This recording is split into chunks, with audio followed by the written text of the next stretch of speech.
recording. So we're live and recording. Over to you, Zakur. So we've got 3 minutes to go until the opening time.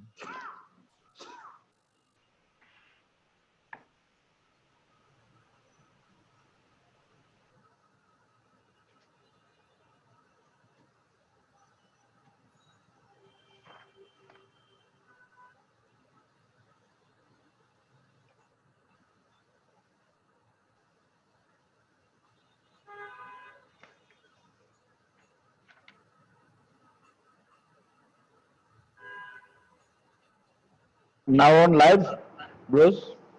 Yeah, we are live, and we've got two pictures of you. One is frozen, and the other is the one you're on now. What I might do is just disconnect. Oh, your other picture's not live, and I'll just make sure it's muted. So there's no interference. No, I'm just stop that. I only use now this one. Okay. Okay, and we can see a lot of ceiling. Okay. Yeah, bring the camera down a bit so we can see you a bit more easily. Yeah. That's better. That's better. Okay, and welcome Nanjin Akhtar. We can see you're on. I'm going to just hand over to Zakur in a minute or so.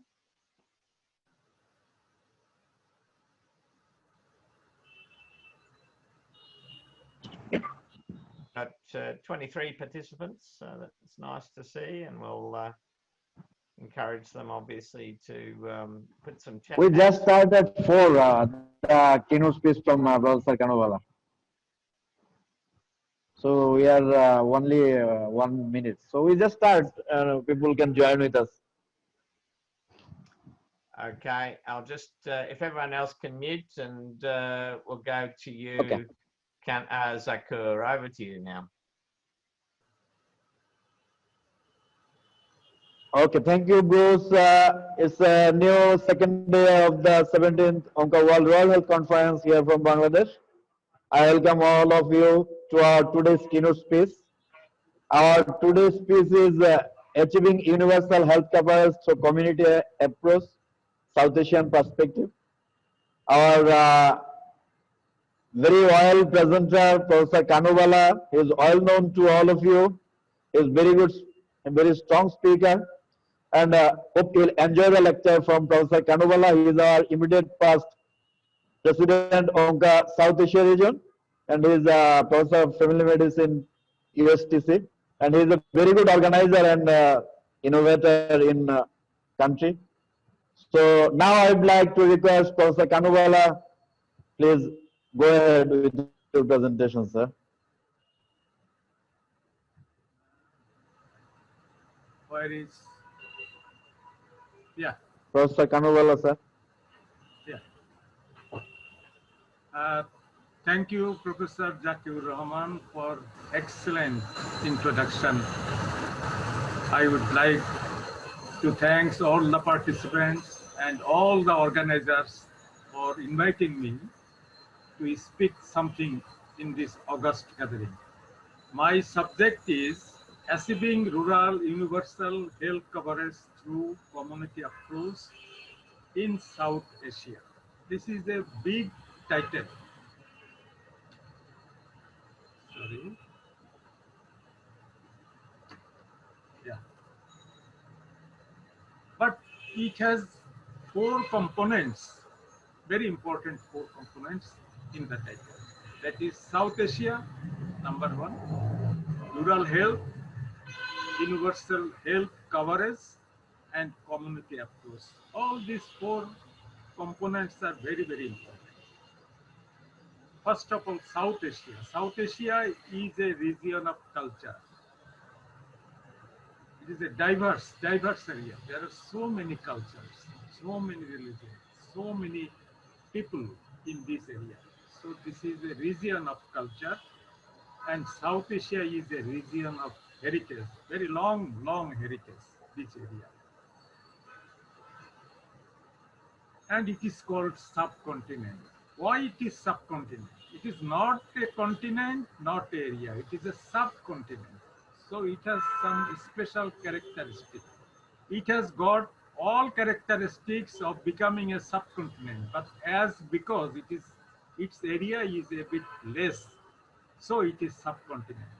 But it has many specific characteristic which fit for any continent. And not only that, very surprisingly, this area has a unique political system as well. There are different category of political systems, but there is an inherent similarity between all those political system of different countries of this area. And also, during its formation, it has got some very unique feature. About 200 million years ago, you know, in this world there are two super continents. On the north side, that is Laurasia, very big continent, and on the south there was another supercontinent, that is Gondwana. And subsequently, during this 200 million of years, subsequently, all these are rearranged and come in this shape.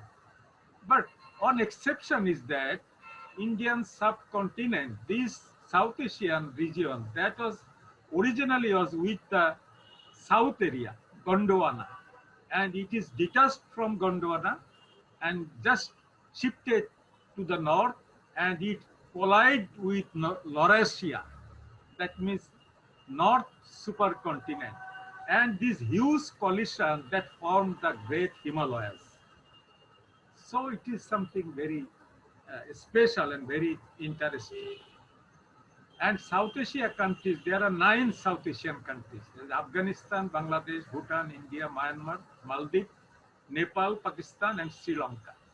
Due to so many reasons, Afghanistan and Myanmar, that is not included usually in South Asian, but they are also South Asian countries.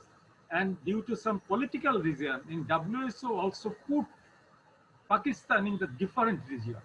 But Pakistan is very much South Asian countries. So all these 9 countries that belongs to this subcontinent. And here is very small demography. The total area is almost 5,008,075,000 square kilometers. Total population almost 2 billion. Almost 2 billion, more than 1/4 of the total population of the world. Income per capita just a bit more than $2,000. Growth rate 1.5 to 2%. Life expectancy 52 to 77 years. 52 is the least in Afghanistan, and in Sri Lanka it is 77 years life expectancy. Fertility rate 2 to 3 children per woman, and infant mortality rate 40 to 60 deaths per 1,000 live births. This estimation is from 2019. And now the second question, what is rural, what is urban? What is rural and what is urban? That is not completely defined. Different authors, they define rural and urban in different ways. But in short, in a very concise way, we can say that rural is a small settlement which is outside the boundaries of city, possesses the characteristics of the natural surrounding. The surrounding is natural. But what is urban? This is densely populated and possesses the characteristics of the man-made surroundings. So here is the main differences. And what are the characteristics of rural settlement? Density of population, it is 2,500 to 50,000 in a locality. But it depends on different country according to their choice. Just like India, they choice 15,000 at their cut mark. Development, less developed. Amenities, very scarce. Employment, mainly agriculture based. Education, less facility, and also health, that is also less facility. So, as we are dealing with health and rural health, very much concerned about this point. Health is less in rural area. And here in this South Asian countries, we can see what is the situation. Average about 65% people of this area, they live in uh, rural area, and 35% people, they live in urban area. That is rough estimation, but there are some differences. Just like Sri Lanka, we can see it is almost 81% rural. On the other hand, Bhutan, they have only 58% in rural area and 42% in urban. And one very interesting message is that about 2%, more than 2%, every year, more than 2% people are shifting from rural to urban area. So the urban area, that is gradually increasing. And then coming the point, universal health coverage. What is universal health coverage? In the World Health Organization, in their report in 2010, they define universal health coverage as all people receive the quality health services they need without suffering financial hardship. This is the definition of WHO. And here are three critical dimensions of universal health coverage. Number one, who is covered? That is number. Number two, what services are covered?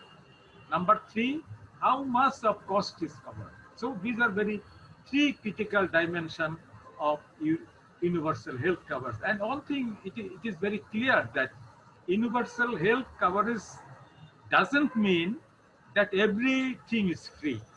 Not that. Everything is not necessarily free. So there are so many questions, so many ideas. And what is the situation of the South Asian countries? I have searched elaborately, but there is no complete picture of this region. The information is very little. And in the British Medical Journal, they published an article in 2017 about 5 South Asian countries. Here you can see there is Afghanistan, here is preventive, the green one and blue one, that is treatment. Around 50% facilities in Afghanistan. But in India, they have got quite fascinating facilities. They have preventive facility almost 74%, and curative treatment facility almost 83%. In comparison, Bangladesh, their treatment facility is very, very low, only 44%. But their preventive subject is very strong. And also in Pakistan, their treatment is almost 50%, and their preventive side is almost 69%. So this is the picture of 5 countries of South Asian region. And probably I think it is 50 to 60% or 50 to 65% like that. And this is a data on the on article in British Medical Journal. And then what we have to do to achieve the universal health coverage. Here is the total picture, this big one, this is the total picture. And we have achieved only this blue area. So we have to go further. To which way? First of all, extend it to non-coverage. Because only 50%, 50 to 60% people are covered. So we have to make it 100%. That is one dimension. Another one, what service? How many services? So we have to include other services. Nowadays, there are limited services. So we have to include other services and also the cost. So we have to reduce cost, sharing and fees.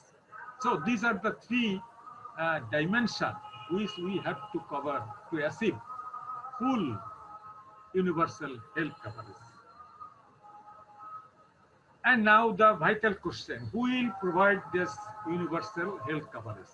There are 3 authorities who can supply these services. First of all, public, that means government government is the main provider, main provider of the universal health coverage. But unfortunately, we know that this area is not very rich. I have already told you that just a bit more of 2,000 US dollar per capita income. But this is the average. There are a lot of people who are living with very less earnings. So they can provide, at the same time their government also poor. So this public sector government, they are not capable of supplying this 100% universal health coverage. Then come the private that is out of pocket, or there are some insurance, some company, they provide some insurance with the also with the participation of their employees. So employer, they can give some insurance.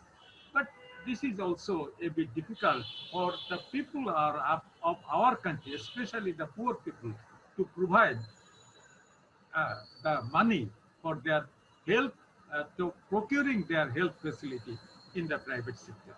So that is not fully good for this area. And with this private sector, we cannot expect that we can purchase all sort of health facility.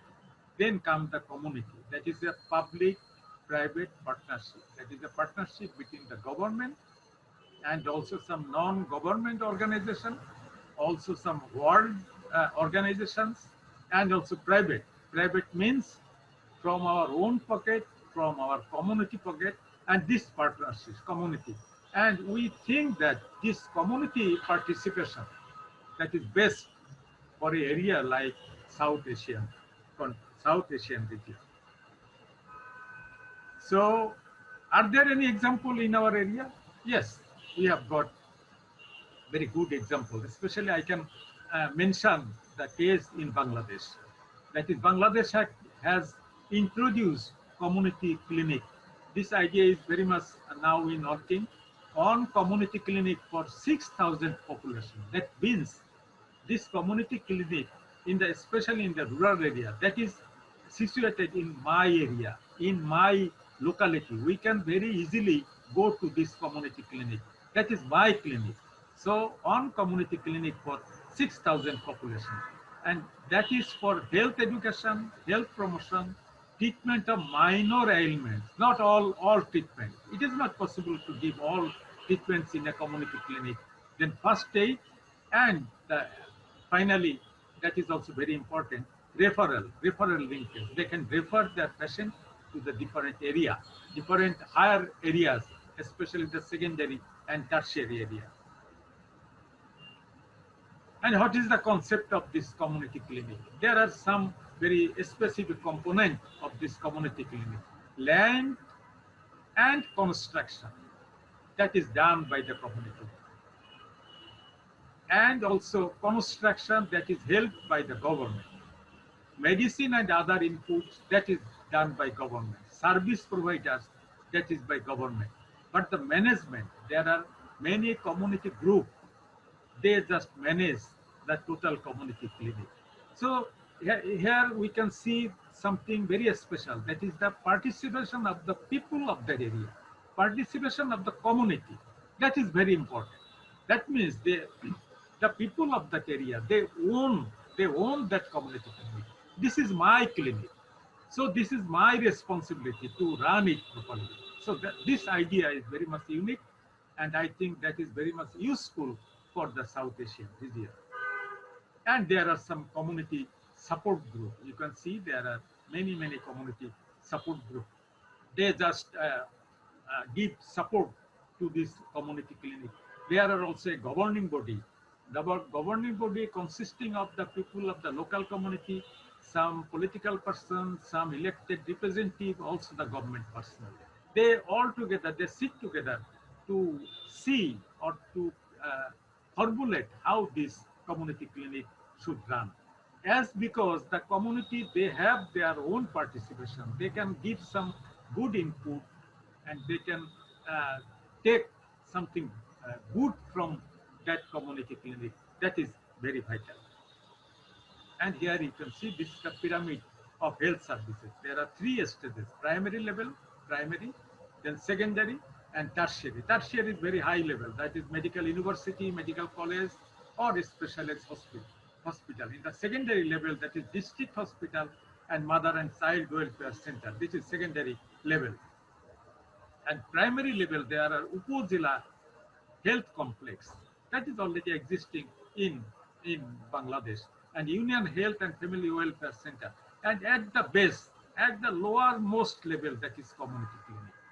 And about 14,000 community clinics, that is almost working, 14,000. But that is not good enough. We have to increase this number. But you know, there are in a country like Bangladesh, there are scarcity of fund, scarcity of money, and also the trained personnel. That is also scarcity. So with the government and the Bangladesh people, they are gradually increasing this number. And I am very much hopeful that within several years, this 14,000 will increase much more. And another major policy breakthrough, and so far I know that the government and the policymaker, they are, by this time, they are also thinking about this. The number one is, this is ideal place for placement of family physician. So here, this place, we can place some family physician. He will be responsible for these 6,000 people. And we must do it without any delay, because in our daily paper we used to see that the doctors, newly passed doctors or old doctors, they are not getting service. But I wonder whether in any country the doctor can be surplus. In my opinion, doctor can never be surplus. In a country like Australia, where the number of doctors are more, still they are looking for more doctors. But in a country like Bangladesh, where the doctors are more needed, but they are not getting any service, any job, or anything to do. So this is the place where the family physician or the doctors can immediately, they can be employed as family physician with sufficient training in the different areas. And not only that, in my idea, that I think that there are many doctors in the different area, the surrounding area. There are some doctors who are already doing practice. Why we are not just tag them with this community clinic? They can give service daily, 1 to 3 hours, and in this way, the service to the people that can be enhanced. And the world community, they are also very much interested about this community clinic. Here you can see the last Secretary General of United Nations. He has just visited some community clinic, and he is very much impressed. Also WHO, World Health Organization, they are also very much impressed about the result of this community. There are so many drawbacks, so many loopholes. Still, if we can start something, we can gradually refine it. We can gradually make it more perfect. But we have to start somewhere. In conclusion, there are 5 fundamental rights of any people of the world, anywhere of the world. That is food, cloth, housing, education, and health. So health is one of the 5 basic rights of human. So we should work together to achieve health for all, for universal health coverage for all the citizens of any country. And Wonca is actually for health of for a healthy world. Wonca is doing its best to do something for the health of the world. And thank you all for your patience here.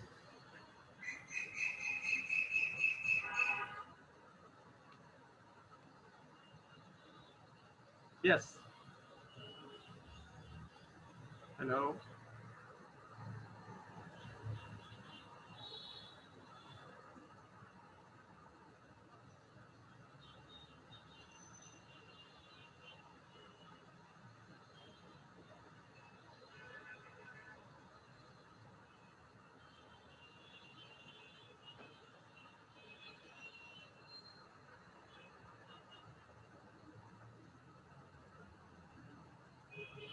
Hello. Kanu, Hello. while here comes Sakur. There we go. Thank you. Yeah.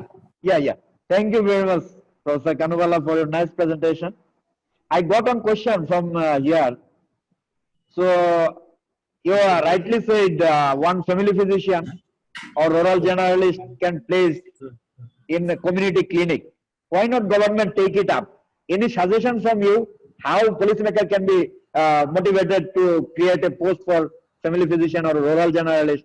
Those who are placed in their native area, they are already working. What's the Yeah. barrier to government include them in the system for primary care rural health?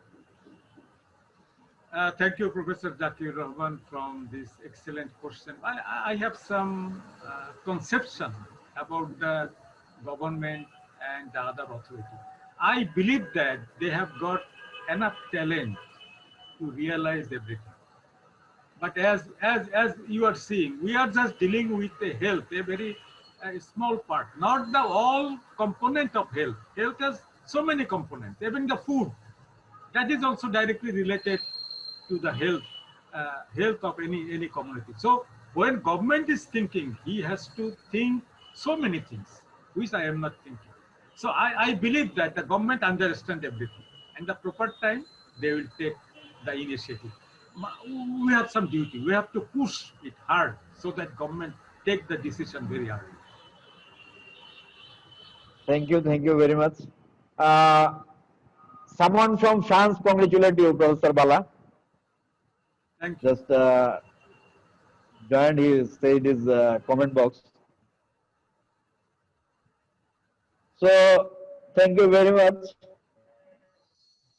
Any other question you have, Bruce?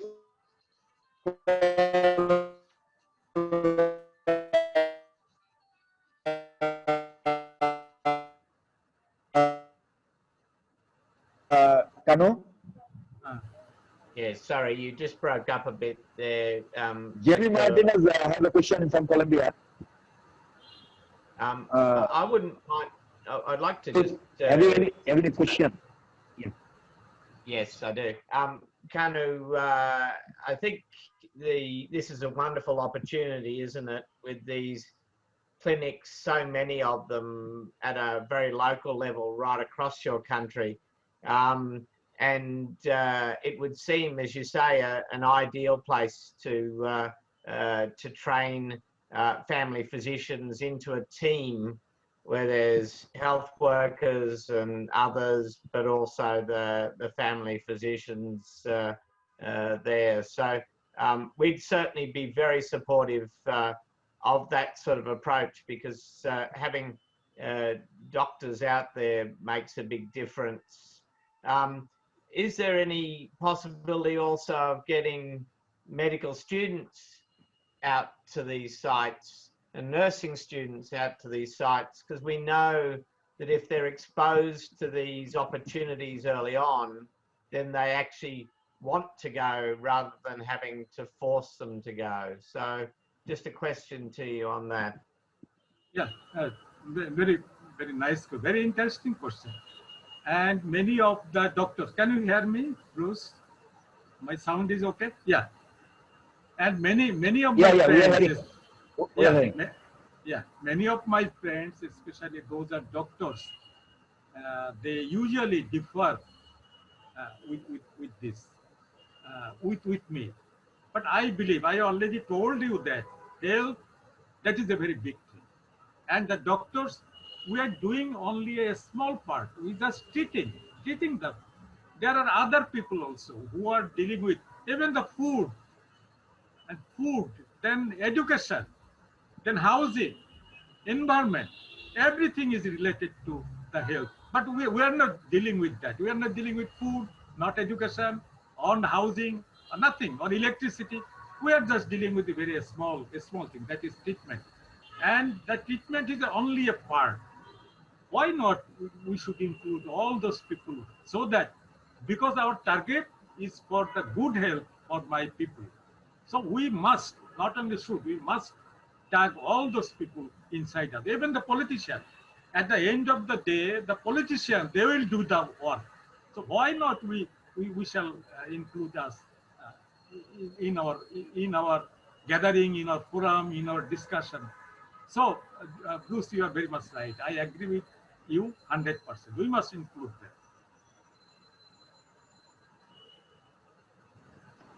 Thanks, Professor Bala.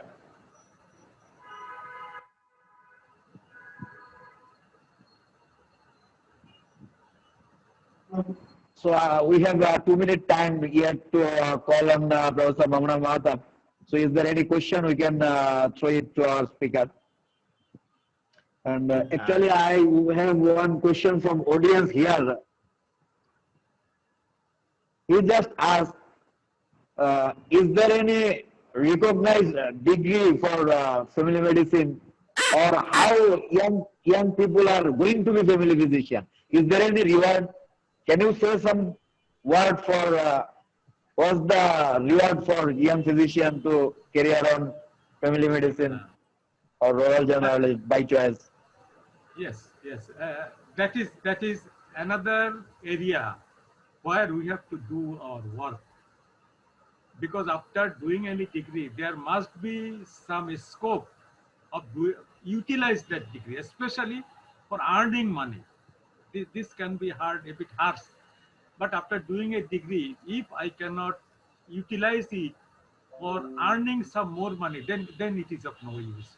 So I think that there is also a role of government. If suppose Bangladesh government, in the whole Bangladesh area, the government has declared only 10 posts for family, only 10 posts, not more than 10. 10 posts, this is reserved for family medicine. Immediately you will see the hundreds of new doctors, they are going for this family medicine course. So here is also a role of government, very vital role, especially the area of South Asia. Government is the main stakeholder. Government can, ultimately government have to do that. We can assist them, but government will do that. So government will find out some way to utilize this degree. For giving degree, there is no problem. There are people are there. We have already prepared teacher. We have already prepared school for family medicine. But first of all, government has to take some initiative. Then in the next day, the people will come, the students will come to do postgraduate education in family medicine. Thank you. Thank you, sir. Thank you, Professor Kanubala, for your nice presentation and answer of the queries of the audience and from those who are joined virtually online. Thank you very much for your nice talk. Now I would like to invite our second keynote speaker. We already finished our first keynote speaker, and we are going to invite our second keynote speaker. Bruce. I would like to welcome Professor Mamuna Mahata. Professor Mamuna Mahata is a legend, and he is the chairman of one and only medical university here in Bangladesh, Bangabandhu Sheikh Mujib Medical University, and he belongs to chairman of hepatology there, and he is very good friend of Wonca. You know, you already heard yesterday from 1998 he is a member of Wonca, and he started his international journey with the Royal Conference in Kuching, Malaysia. So he is a good friend and advisor of America and Royal Health Bangladesh, and he has some contribution to build up momentum and for this 17th World Royal Health Conference. So now I would like to invite Professor Mamuna Mahata for COVID-19 scenario and planning by policymakers addressing rural health. Please go ahead. Thank you, Professor Zakir, for the kind introduction, and thank you very much for giving me this opportunity to present this talk at this very esteemed conference. So we all know that the journey of COVID-19 began in a bat. The journey began in a Chinese metropolis called Wuhan and soon engulfed the whole world. So this is actually a master orchestra by the little master. It's a virus that we can't see, but the virus does many things in the body, and hardly any organ is spared. And this is the latest experience from our group, from the Asian Pacific Liver Association, where we have now demonstrated that even the liver is not spared. Patients with liver disease have a 43% mortality if they have liver cirrhosis from COVID-19. So now we all agree that it's a major disease and we have to deal with it. And we have, as you can see, numerous drugs that are on our armory to handle COVID-19. But the question is, the $1,000 question is that are these at all antivirals for COVID-19? And the $1 million question is there any significant role of these antivirals for COVID-19 management? And the other important question is whether the viral load of SARS-CoV-2 has anything to do with the pathogenesis of the disease or the severity of the illness that we see in COVID-19 sufferers. So just to give you some, not to give you, but rather I should say that to share some ideas about the drugs that we have. You see, remdesivir is a wonder drug that we are all using, but the original paper that was published in New England Journal of Medicine actually says that remdesivir reduces the hospital stay only and does do nothing to reduce the disease severity. And this thing has been reconfirmed by World Health Organization yesterday. Favipiravir was the initial craze, and we found out that even the Japanese are not using favipiravir, the Avigan they produced for COVID-19 treatment anymore. There was much controversy about hydroxychloroquine, who discontinued its use. But again, we have seen an unprecedented scam with Lancet publication regarding hydroxychloroquine, which said that hydroxychloroquine could not be used. But subsequently Lancet withdrew that publication, and we saw that WHO has now used, restricted not the use of the drug, but has restricted the widespread use of the drug now. So we have tried to evaluate the response to these drugs, and we have made a series of publications, for example, with hydroxychloroquine and azithromycin combination, hydroxychloroquine and doxycycline combination, and even with ivermectin. These are the papers that we have published recently to share our experience with the scientific community. All these show that in mild to moderate cases, these drugs are wonderful.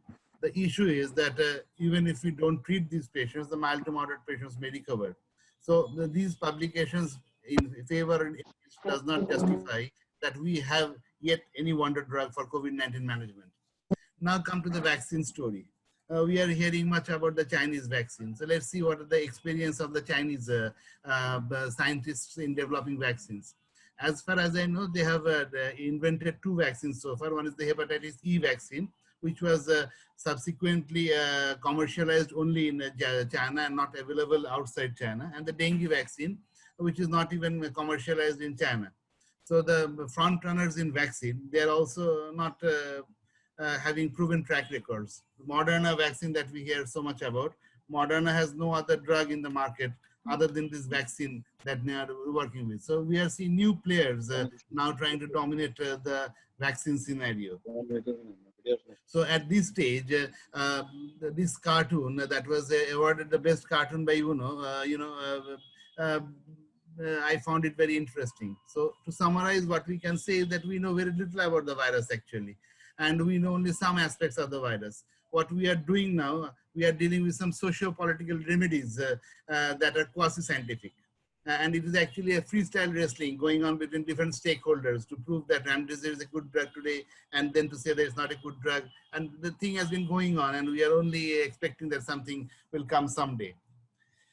With this background, this is where we stand in Bangladesh and why rural health is so important. You see, this is a typical slum in Dhaka. We are one of the fastest growing economies of the world, and hardly any country will match our economic growth this year. But again, having said so, it remains the fact that we have such slums in Dhaka, and we have this big Rohingya population, million of them staying in inhuman conditions. And we have had first-hand experience with the Rohingya community as we did hepatitis B and C virus prevalence study there. So you can see us in the Rohingya camps. We have seen firsthand how they are staying, and it's a time bomb sort of thing that any major pandemic can start any day, even after you have even if we have contained COVID in the rest of the world from this Rohingya camp only. So that's the challenge.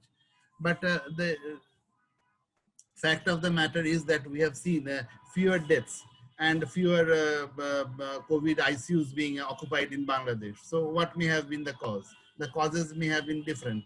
For example, it came late. It came to Bangladesh 3 months after China. Had it come to Bangladesh when it went to Italy or Europe, we would have perhaps had much worse experience. We had learned many things. By the time it came to Bangladesh, we knew about oxygen and high flow nasal cannula. We came to know about rivaroxaban and enoxaparin, dexamethasone, antibiotics.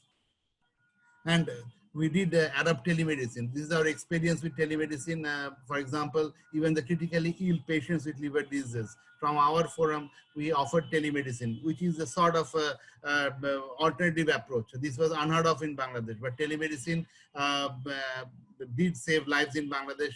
We, from our group, made more than 50 hepatologists available on telemedicine who provided round-the-clock service to the people.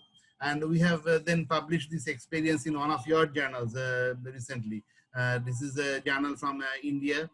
And we have shown that this type of telemedicine approach can also be adopted in the long run beyond the COVID-19, because it can benefit us in a number of ways, reducing cost of traveling, reducing treatment cost, development of facilities in the peripheral areas, and many ways it can help us. And we could actually pick up difficult cases and treat difficult cases through telemedicine.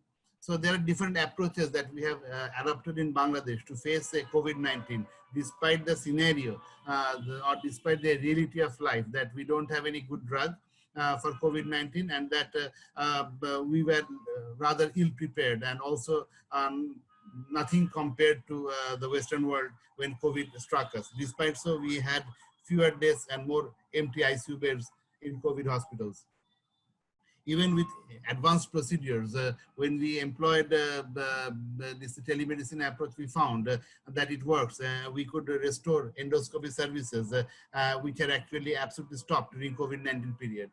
So what did we do? How we did it, and why do we think that primary healthcare, rural healthcare can be useful?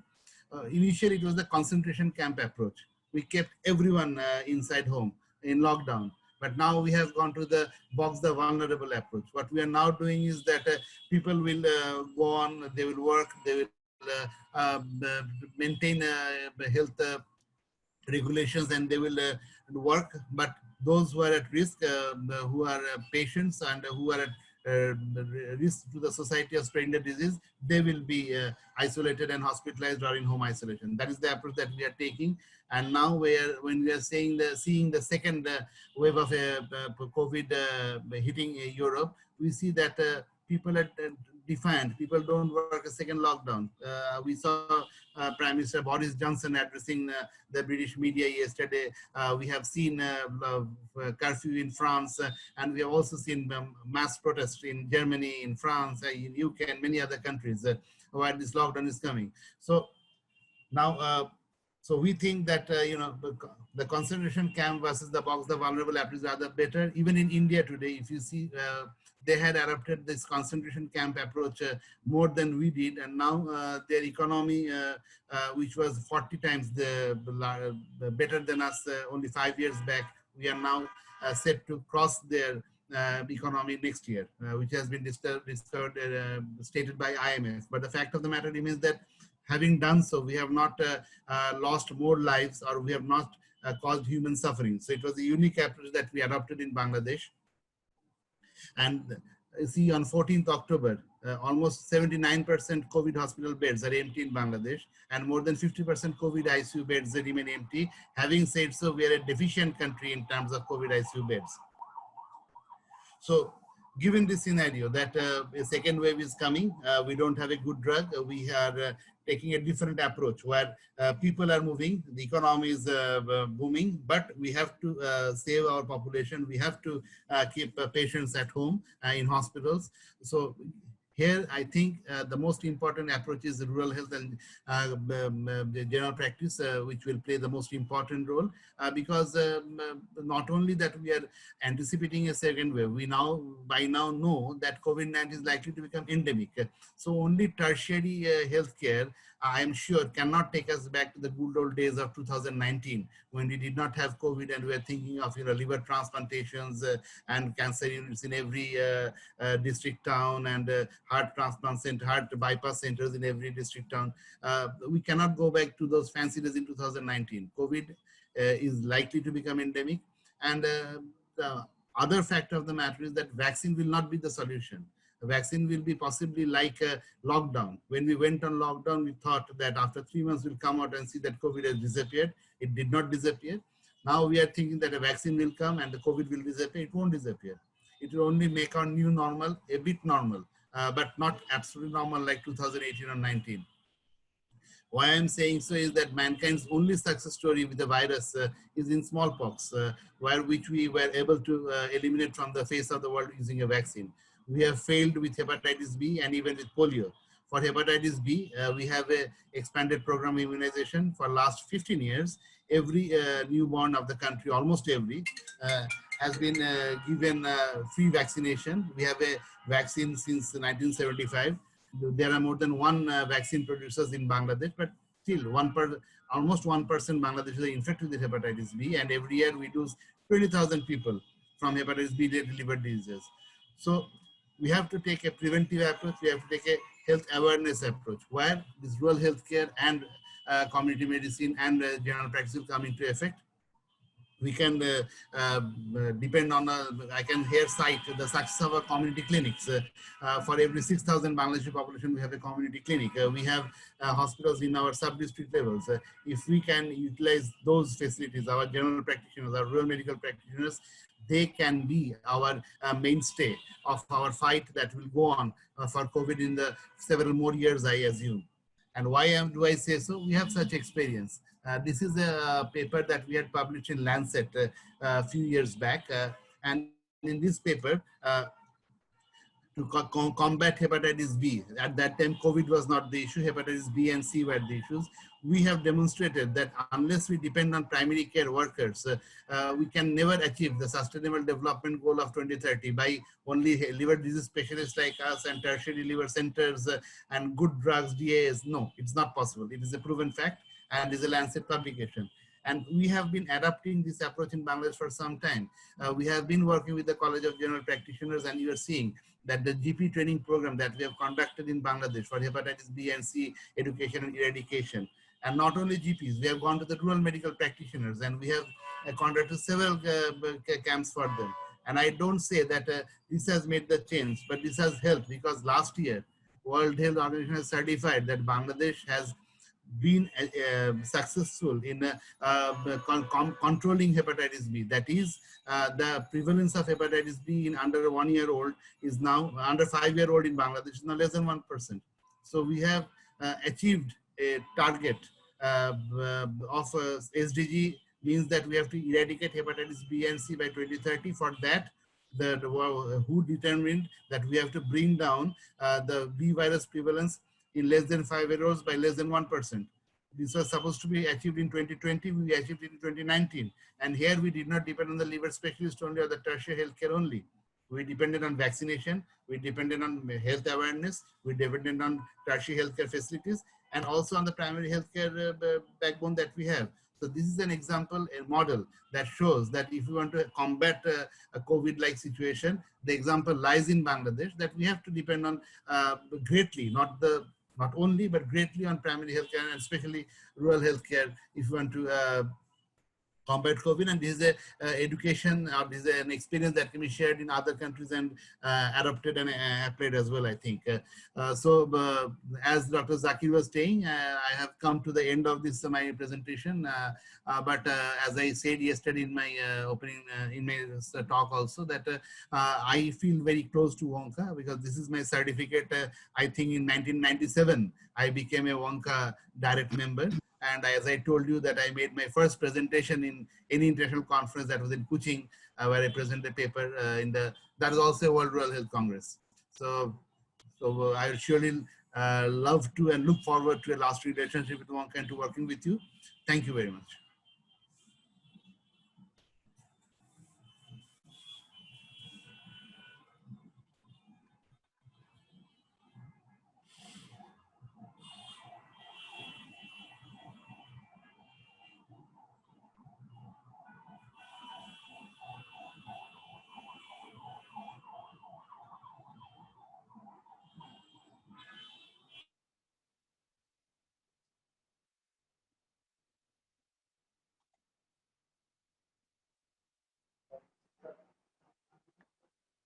So thank you very much, Professor Mamunal Mathab, for your brilliant presentation.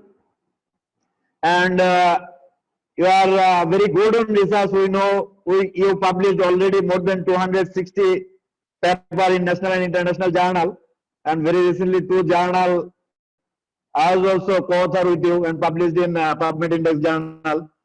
So you are very good speaker, we know, and you are very good friend of us in Royal Wonca and here in PCRSB, Primary Care, Royal Health Bangladesh. The introduction is for coming up next, not only for conference. We have a motto to oil primary care and Royal Health Management in Bangladesh, and we want to include it and reach to policymaker to include our health policy. So that's also an issue to share with you and our global colleagues. Those who are on online, they also know that we are going for our betterment of health for especially rural remote areas population. Those are really vulnerable for health seeking behavior and as well as uh, uh, health in specifically evidence based health management. Still now our people are not in evidence based management. So many Kobiras and other than quack doctors still are consult with them. So hope the days will come. They all are related with evidence based medicine, and that's the ultimate goal of our movement, primary care, rural health, Bangladesh. So we need all sorts of support from uh, government and non-government and policymakers for implement these in national health policy. So thanks for your nice presentation. And we have one question for you from audience. Actually, they want to know.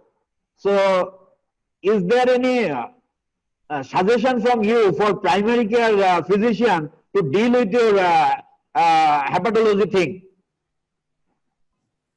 The government has adopted an operational plan for hepatitis control, which was last year. And there is a component that we have to educate and train the GPs in the government sector, the primary care, the government physicians who are dealing with in the primary health centers to manage hepatitis B and C. There's nothing yet for the non-government GPs, but that is very important. As I have showed you in 2 slides, we from our organization try with our small means to include them because we feel that there's a large section of GPs who are not in government service. So yes, that is an area that we have to deal with, and we are also working with the government to develop a training module. Once that module is developed, that can also be spread and used.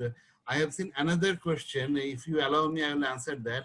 That why the mortality is high among doctors? Sure, you can go. So the issue is that we have high mortality among doctors in Bangladesh, but it is not that we are among the highest, but it is true that a country that exports PPE worth 70 million US dollars, why physicians will die in such high numbers in that country? The issue is that here also, you see, for example, in a COVID hospital in Bangladesh, say Dhaka Medical College Hospital, the amount of patients, the number of patients that are admitted, I have talked to Italian colleagues, even in the highest situation in Italy, that many patients were not accommodated. So the exposure risk is very high. And again, if you see, our hospitals are never made to deal with such situations. The sanitation, the drainage, the ventilation is not there. And again, I work in a private hospital as well as in a medical university. There is no specific the area for donning and doffing. We have to arrange that ourselves, that this is my donning area, this is my doffing area. So what I want to say is that our healthcare has picked up because our physicians, our healthcare workers, after a month or so have decided that we'll get back to work. that we are seeing fewer mortality among the general population is not that because the health service management or the managerial aspect has developed hugely. The success that we are seeing is because the healthcare workers are ignorant. They have come out boldly and facing the situation, and in the process they are perishing. Now, how to get rid of this? You cannot expect a country like Bangladesh to suddenly modify all its hospitals and have donning, doffing, and idle scenery in all the hospitals suddenly. That cannot be done. So, what is the solution? Again, the solution is in prevention and in awareness. And there, once again, if you want to reduce the mortality of physicians, if you want to have COVID under control, if you want to have the endemic COVID disease under our arms and not go beyond us, then we have to emphasize on primary healthcare and rural healthcare. And this is something that I'm not saying because I'm addressing a rural healthcare congress.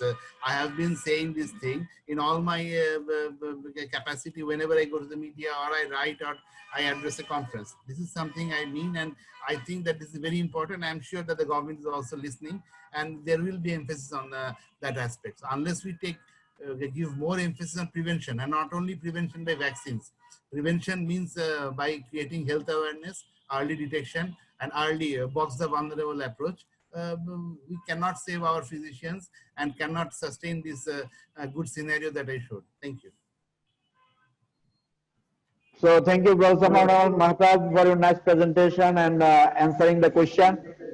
So we finished our two keynote speeches for our second day.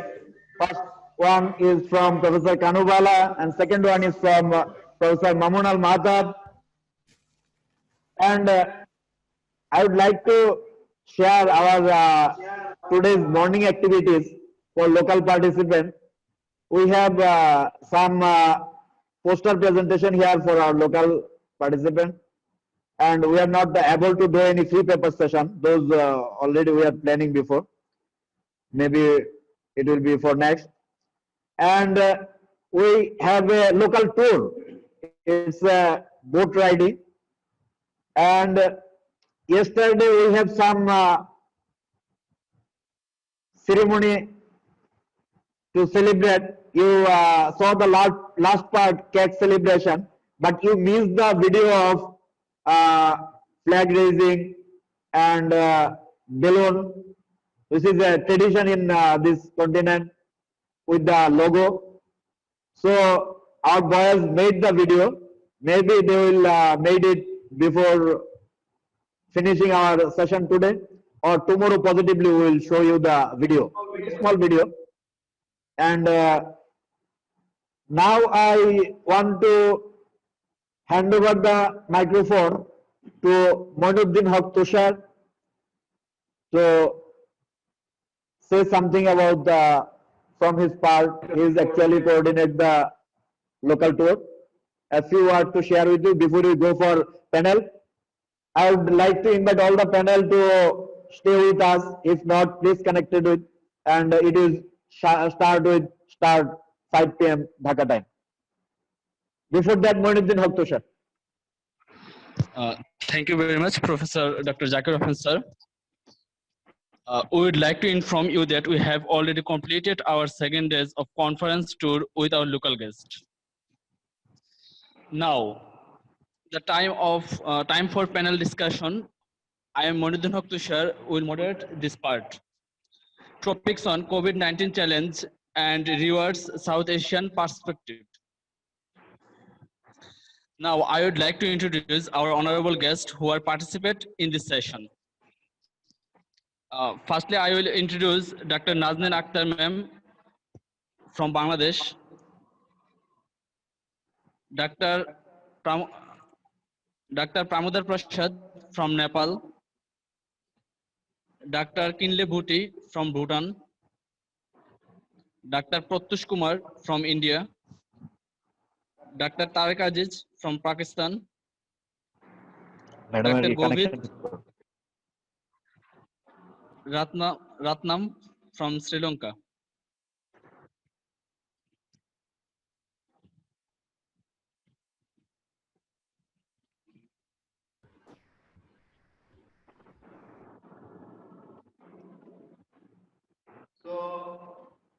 everybody. Jones also a very good panelist today. And John and Jones will say about rural miscellany and so many things for conference he knows. He has so many contribution. He came to all the way to Bangladesh. And I remember still his problem in getting visa from government of Bangladesh.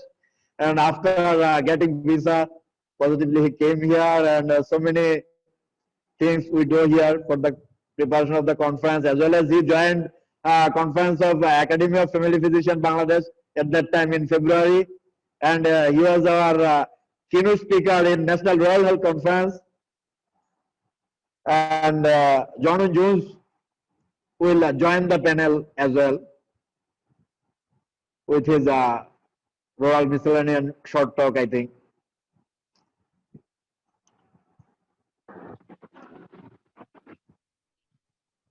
Thank you, Dr. Jakur Rahman, sir. I'll welcome all of our panel member in this session.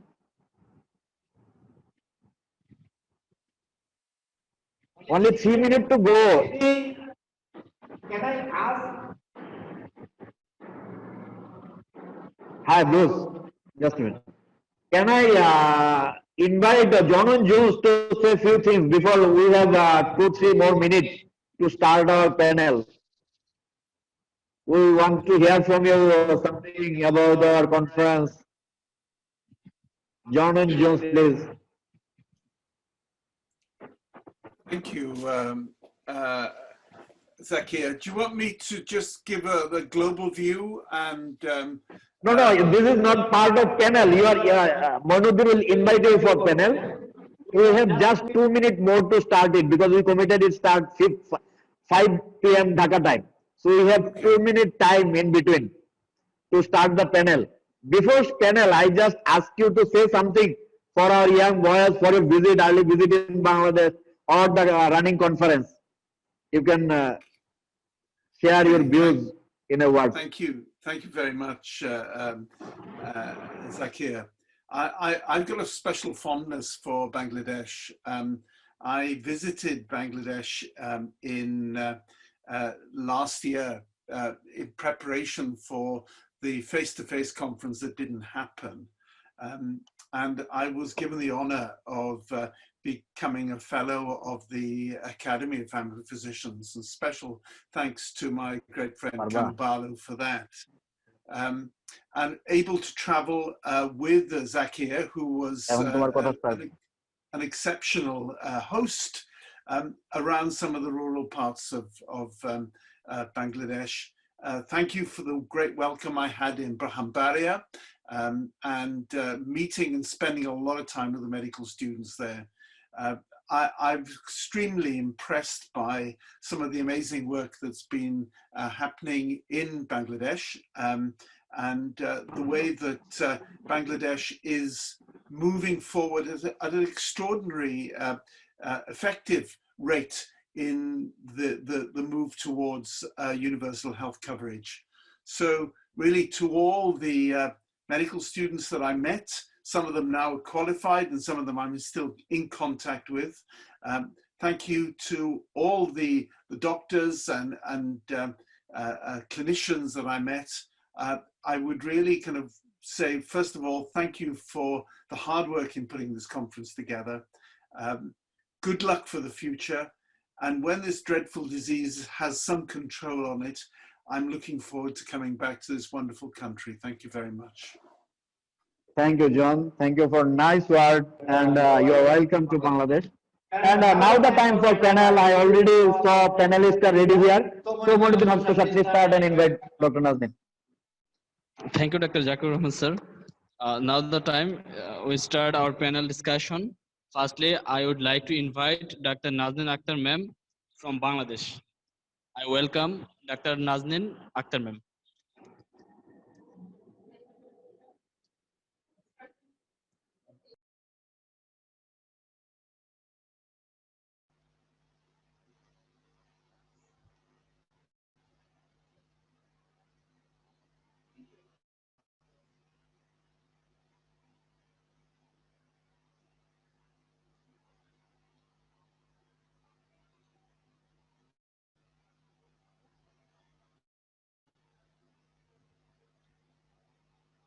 Dear audience, Assalamu alaikum and very good evening.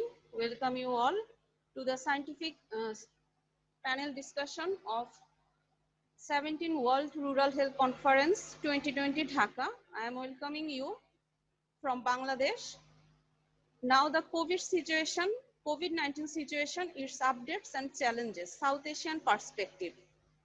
Before starting the today's seminar, I would like to say something. In the couple of months ago, we all are used to live in this beautiful globe. Very shortly in the last year. Okay.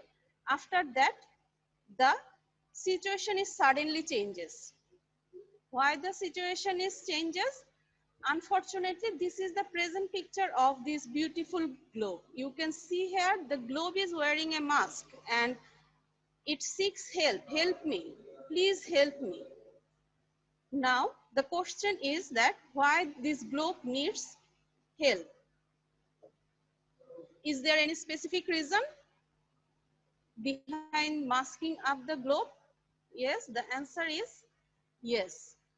This is the beautiful globe. We all are live here, and in this video you can see the different continents of this globe. After that we will focus on the Asia continents, and now the focus is on the China. Why we are focusing on the China? Because in the December 2019, the first case of COVID-19 patient was identified in the Wuhan, China. Here is the city Wuhan, and from Wuhan, the COVID-19 has traveled throughout the world. And after few months of traveling all around the world, finally it came to Bangladesh in the March 2020.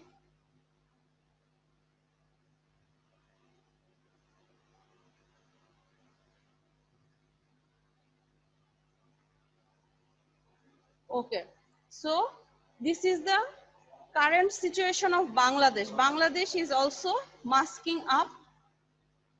Let's see the update. The first case of COVID-19 patient in Bangladesh was diagnosed in 8 March 2020.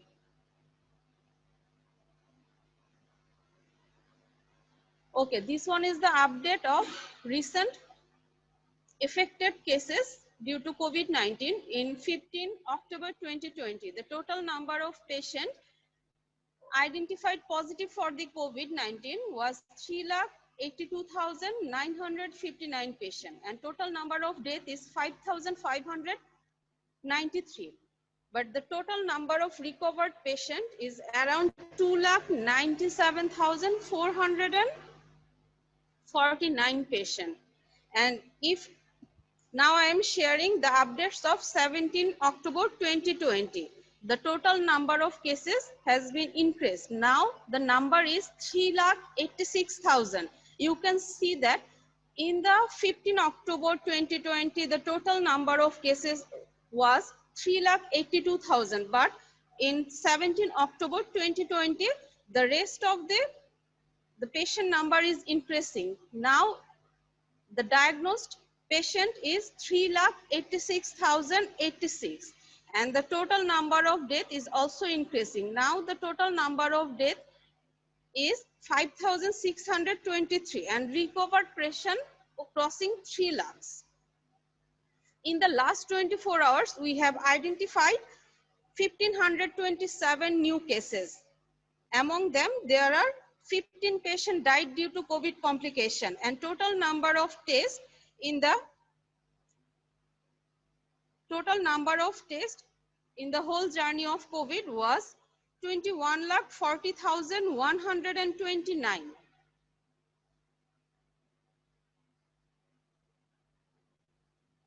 Okay, if we can see this graph, this is the graphical representation of number of active patients. In this picture, you can see that the number of active patients gradually increasing from March after and the maximum number of active cases was found in the middle of the August 19, 2020, and the current then the number of active cases was 1,15,572. After that, there is a declining in the number of active cases in Bangladesh.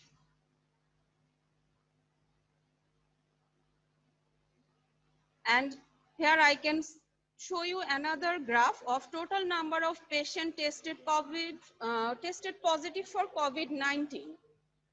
And you can see the graph up to 14 October 2020. In 14 October 2020, total number of diagnosed patients was 1,684. And the graph is gradually declining phase. The peak was observed during the June and July month in Bangladesh. After that, there is gradually decreasing number of patients that were tested positive for COVID-19.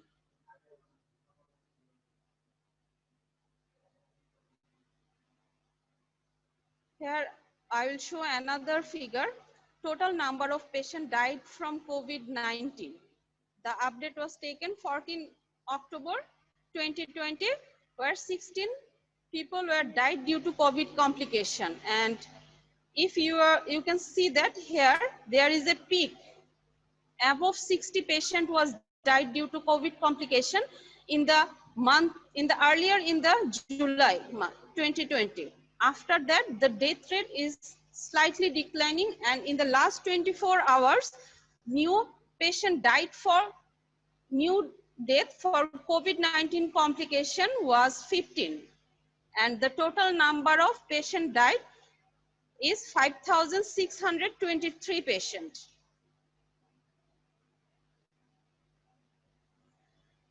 Okay, in this linear graph, I will show the increasing number of death rate that started from the March.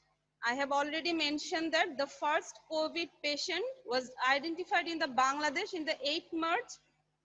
Government declared 8th March 2023 patient was identified or tested positive for COVID, and after a few days the death rate is started, and now we are stuck here. 5,593 patients, and gradually this number is increasing. Unfortunately, this number is increasing day by day. Okay, on 15 October 2020, the total death rate in Bangladesh is about 1.4%, and the recovery rate is about 77.67% in Bangladesh. We are very unfortunate to let you know that we have the total number of doctors tested tested positive for COVID-19 all around the period is more than 3,000 doctors in Bangladesh tested positive for COVID-19. And among them, we have lost 117 doctors due to COVID complication in last few months in Bangladesh. Okay, this is the scenario of COVID-19 positive patient across the world. 15 October, the total number of patients is highly increasing, and if we are mentioning the total number of death, it exceeds 10 lakh already. We lost 10 lakh people all around the world due to this COVID pandemic situation.